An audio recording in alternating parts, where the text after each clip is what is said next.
You're welcome to our financial markets course. So, still under banking institutions, so we want to look at rural banks and the socio-economic development of Ghana.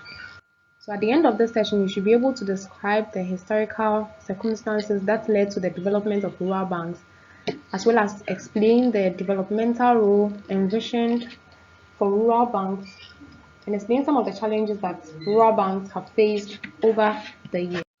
So, I want to start by looking at the history of rural banks.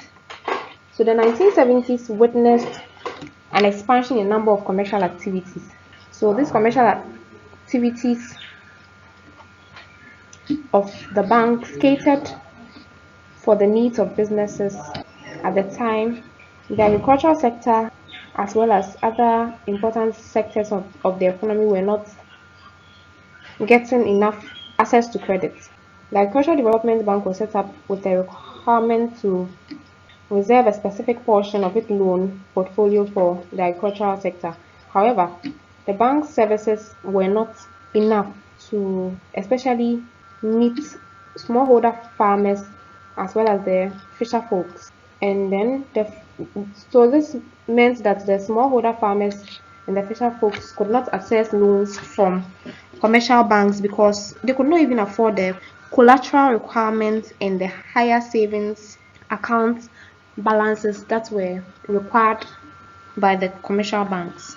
So banking credit to rural farmers was under guarantee provided by the Rural Banking Department of the Bank of Ghana.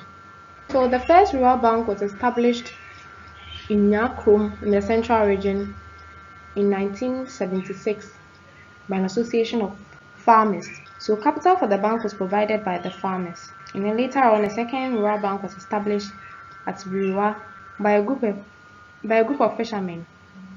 So the main aim of these banks were to provide banking services for rural farmers in response to their inability to access financial services through the commercial banks.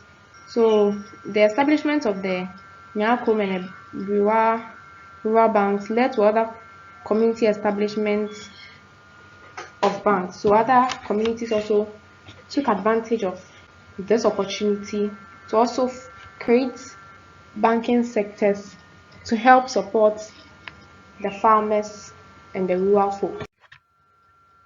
So rural and community banks were primarily set up by farmers or were set up in farming and then fishing communities, with members of the community or farmers association becoming the managers. And the rural bank growth was curtailed by restrictions on their lending to their communities, which puts restraint on their profitability. So here we are saying that one of the key issues that was faced by the then rural banks created was that their operations were restricted to their communities. So in a way, it put a restraint on their profitability. Another key problem that they faced was the inability of the Bank of Ghana to adequately monitor their operations, as it did for the commercial banks. So the major developmental role of the rural bank is how they have become the engine through which funds are provided to support the rural financial services or systems. So a number of developmental funds have been administered through the rural bank network. And so we have some of these like the support program for enterprise empowerment and development, commonly known as SPEED, and it was funded by the government and then the rural technical corporations.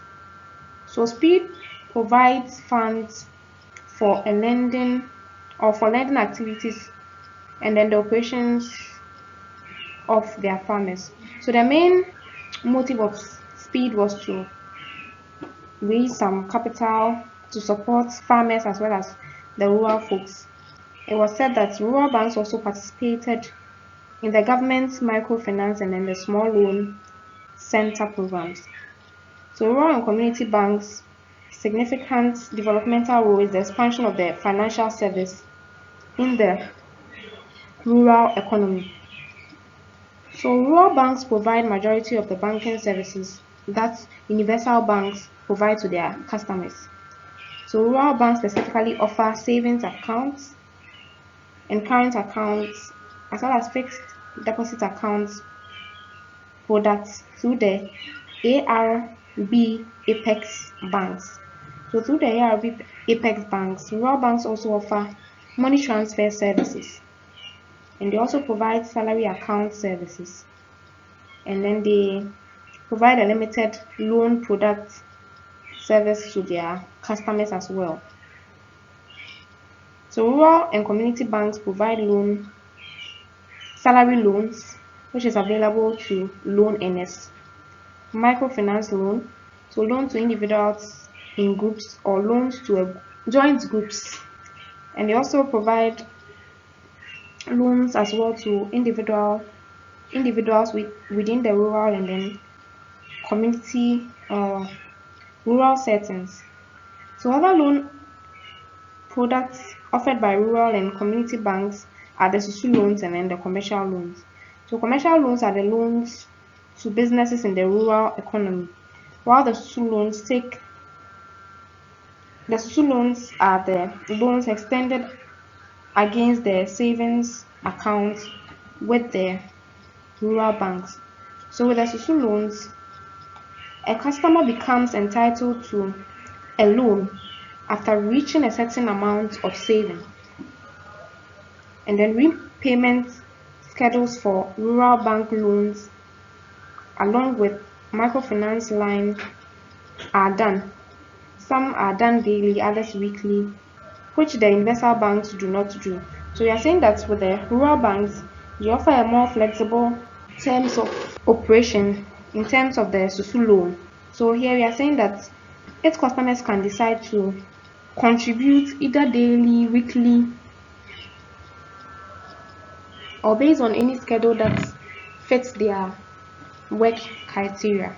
And you realize that most of these universal banks do not even have the time to offer these services to farmers as well as rural folks.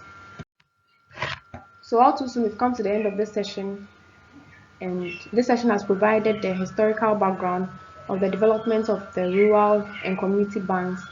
We've learned the main motive behind the establishment, the very first rural bank that was formed, as well as the other communities that took advantage of the rural banking operations and how it is making impacts in our rural areas. Thank you and see you in our next session. Bye.